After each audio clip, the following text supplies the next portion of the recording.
유럽에서 가장 튼튼했던 경제 강국이 무너지고 있습니다. 세계 제조업의 11%를 책임지던 나라가 2년째 마이너스 성장을 기록하고 있죠. 87년 전통의 폭스바겐이 역사상 처음으로 본국 공장 폐쇄를 검토하는 초유의 사태가 벌어졌습니다. 310만 명이 일자리를 잃었고 3년 연속 경기 침체에 빠질 위기에 놓였습니다. 그런데 이 나라가 마침내 결단을 내렸습니다. 국가 GDP의 16%에 달하는 5,200억 유로를 한꺼번에 쏟아붓기로 한 겁니다. 수십 년간 지켜온 재정 원칙을 깨뜨리는 역사적 선택이었죠. 이 도박이 성공하면 유럽 전체가 살아날 수 있지만 실패하면 대륙 경제 전체가 흔들릴 수 있습니다. 지금부터 독일이 어떻게 이 위기에 빠졌는지, 그리고 이 엄청난 베팅이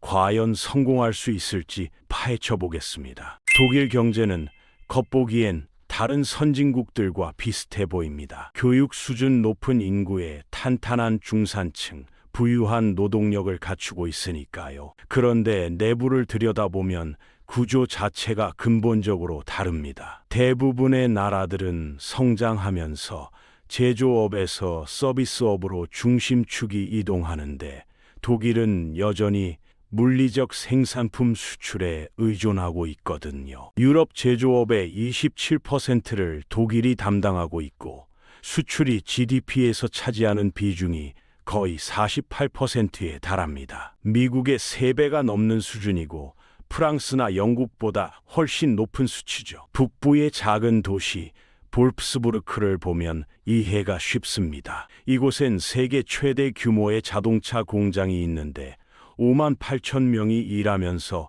연간 98만 대의 차량을 생산해냅니다. 단 하나의 공장에서 만드는 자동차가 영국이나 이탈리아 전체 생산량보다 많다는 점이 놀랍죠. 이렇게 끊임없이 물건을 만들어 팔면서 독일은 수입보다 수출로 더 많은 돈을 벌어들였습니다. 그 잉여금이 다시 국가로 흘러들어와 기업들에게 투자 자금을 제공하고 정부에게는 세수입을 늘려줬던 겁니다. 덕분에 정부는 굳이 많은 돈을 빌릴 필요가 없었습니다. 경제가 스스로 돌아가니까요. 다른 나라들보다 더 안정적인 성장 방식이긴 했지만 위험 요소도 분명히 존재했습니다. 외국 소비자들이 독일 제품 구매를 멈추는 순간 전체 시스템이 무너질 수 있었거든요. 사실상 다른 나라들의 선택에 국가 경제가 좌우되는 구조였던 셈이죠. 그런데 독일 정부는 이런 위험을 줄이려 하지 않았습니다. 오히려 2009년에 부채 브레이크라는 법을 통과시키면서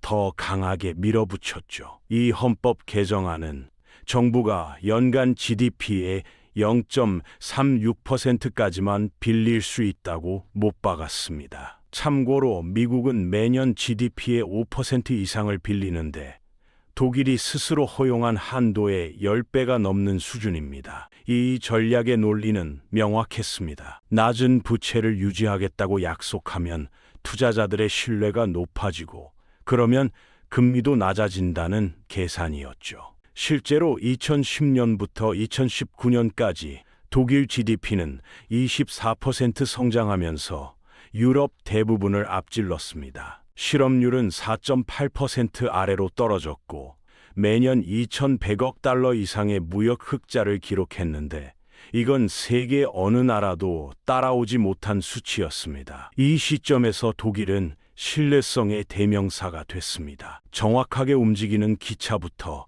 정밀한 자동차 엔지니어링까지 모든 게 독일 경제가 유럽 프로젝트의 든든한 기둥이라는 인식을 강화시켰죠. 그런데 2020년부터 상상도 못할 일들이 연달아 터지기 시작합니다. 먼저 코로나가 전 세계를 강타했습니다. 각국이 몇 달씩 봉쇄에 들어가면서 세계 무역이 완전히 멈춰버렸죠. 어느 나라든 타격을 받았겠지만 해외 판매에 유독 의존하던 독일에게는 재앙이나 다름없었습니다. 몇 달 만에 수출이 약 9% 줄어들면서 무역 수익 1,050억 달러가 사라졌습니다. 자동차 산업이 특히 심하게 무너졌는데 생산량이 분기별로 거의 반토막 났고 해외 판매는 금융위기 이후 가장 낮은 수준으로 추락했습니다. 2020년 말이 되자 독일 경제는 4.8% 위축됐는데 2차 세계대전 이후 최악의 결과였죠. 나라가 겨우 회복 기미를 보이는 순간 두 번째 충격이 찾아왔습니다. 러시아가 우크라이나를 침공한 겁니다. 하루아침에 러시아 수출 시장 210억 유로가 증발했습니다. 단순히 보면 러시아가 독일 수출의 2.1%밖에 안 되니까 감당 가능해 보일 수도 있었습니다. 하지만 진짜 문제는 따로 있었죠. 독일이 러시아에 의존한 건 수출 시장이 아니라 에너지 공급이었거든요. 전쟁 직전까지 독일 가스의 57%가 러시아에서 들어왔습니다. 제철소, 화학 공장, 자동차 생산 라인을 돌리는 핵심 자원이었던 겁니다. 그런데 몇 주 만에 러시아 가스 수입이 92% 폭락했습니다. 전기 요금이 폭발하면서 불과 몇 달 사이에 38% 가까이 치솟았죠. 갑자기 독일 전역의 공장들이 멈춰서기 시작했습니다. 수요가 없어서도 아니고 주문이 없어서도 아니었습니다. 단지 기계를 돌릴 에너지 비용을 감당할 수 없었기 때문이었죠. 천천히 그러나 확실하게 경제가 침체 속으로 빠져들었습니다. 2024년 말까지 독일 GDP는 2,150억 달러 줄어들었는데 이 돈이면 전체 의료 예산을 6년치 넘게 충당할 수 있는 규모였습니다. 국가는 이제 2년 넘게 불황에 갇혀 있었고 선진국에선 거의 전례가 없는 상황이었죠.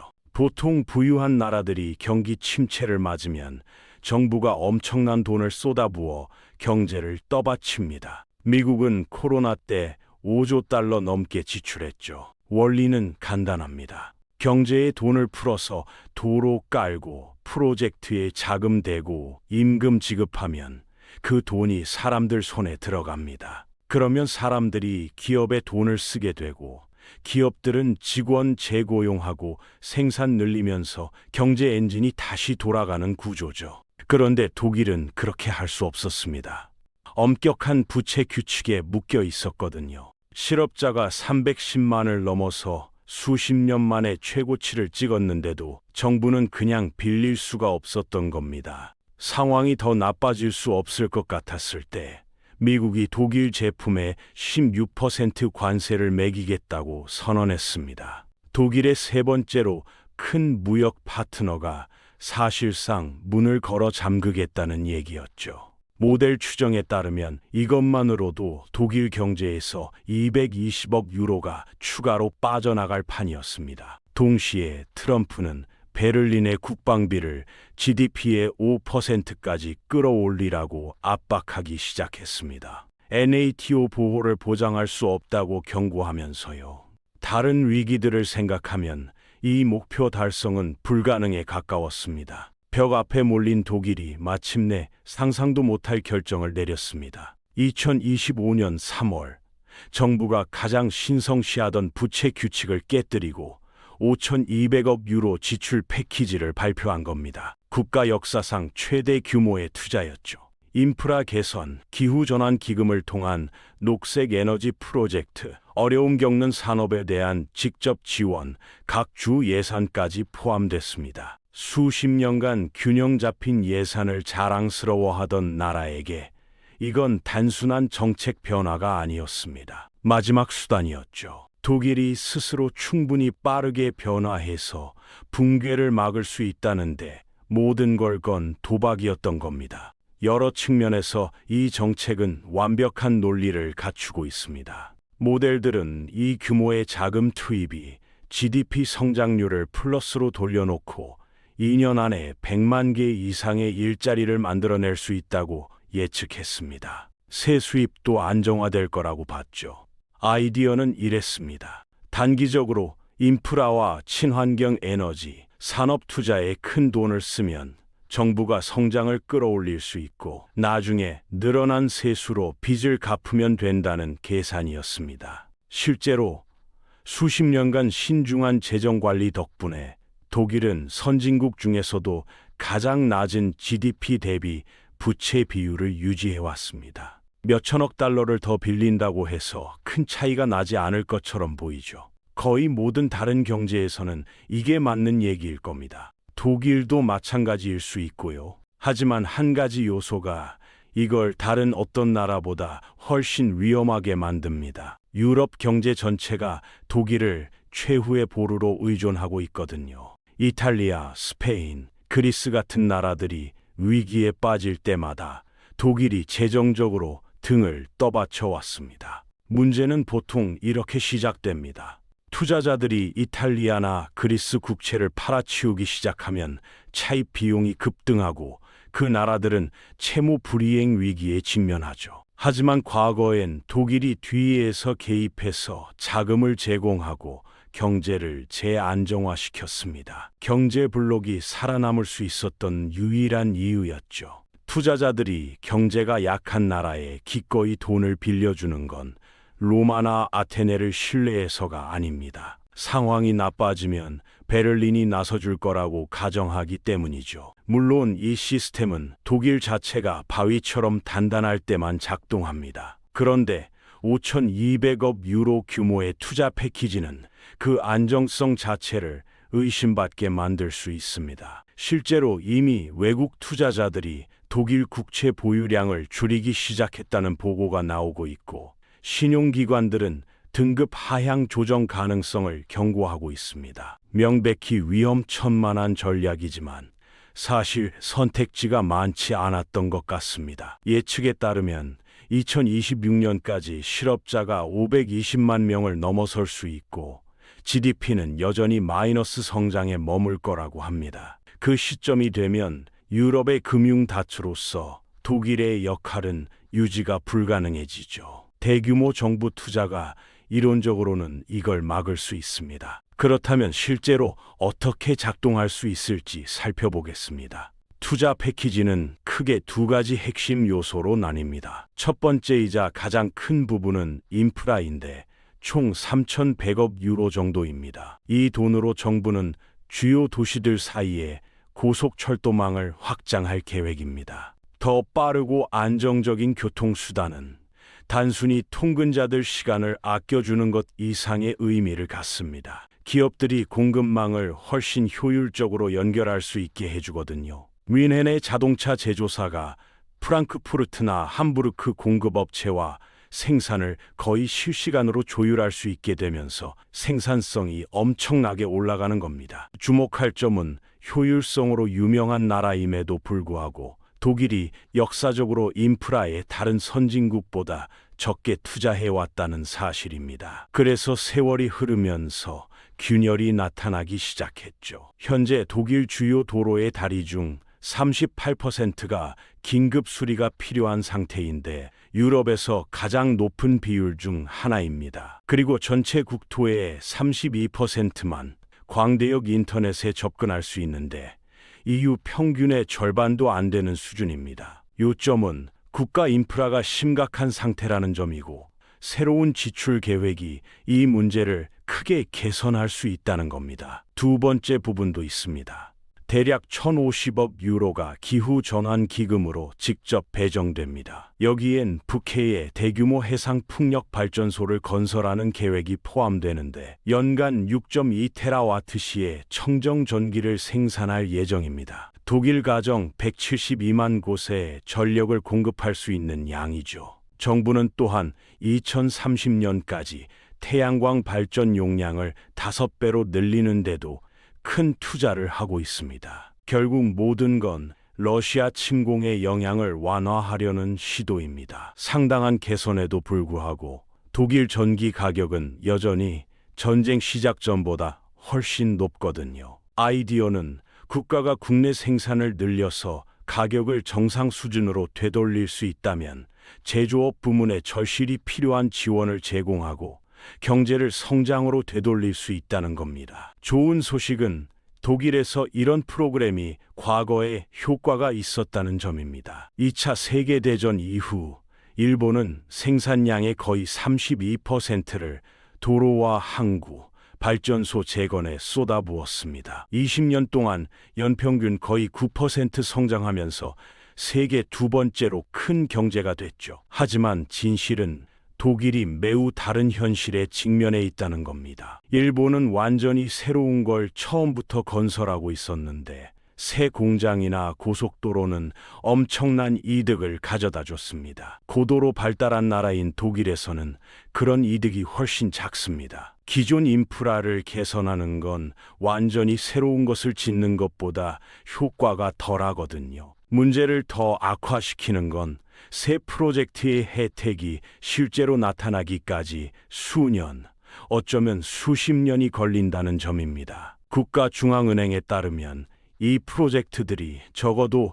2027년까지는 경제 성장을 개선하지 못할 것으로 예상됩니다. 이게 문제인 이유는 그 사이에 정부가 이 프로젝트 자금을 조달하기 위해 빌린 돈에 대한 엄청난 이자를 계속 내야 하기 때문입니다. 이미 매년 약 420억 유로를 부채 이자로만 쓸 것으로 예상되는데 연방 예산의 8.3%에 달하는 액수입니다. 독일이 교육에 쓰는 돈과 같죠. 시장이 이 투자가 결국 성과를 낼 거라고 확신하지 못하면 비용은 더 커질 뿐입니다.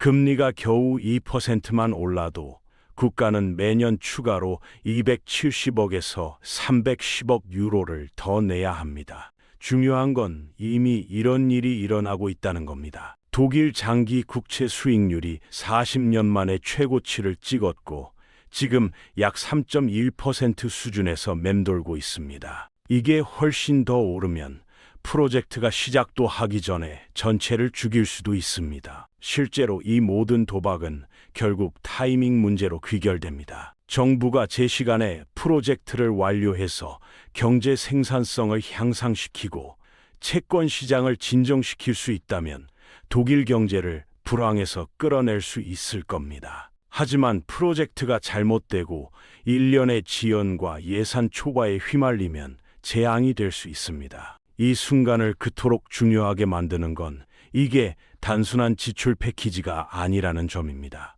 독일 경제가 작동하는 방식 전체를 다시 생각하는 과정이거든요. 수십 년 동안 모델은 간단했습니다. 정부 부채를 낮게 유지하고 민간 부문이 힘든 일 하게 하고 수출에 의존해서 성장을 이끄는 거였죠. 그 시스템이 독일을 지구상에서 가장 부유한 나라 중 하나로 만들었습니다. 이제 정부는 그 모델을 뒤집어 엎고 있습니다. 하지만 동시에 통제할 수 없는 충격에 위험할 정도로 노출시켰죠.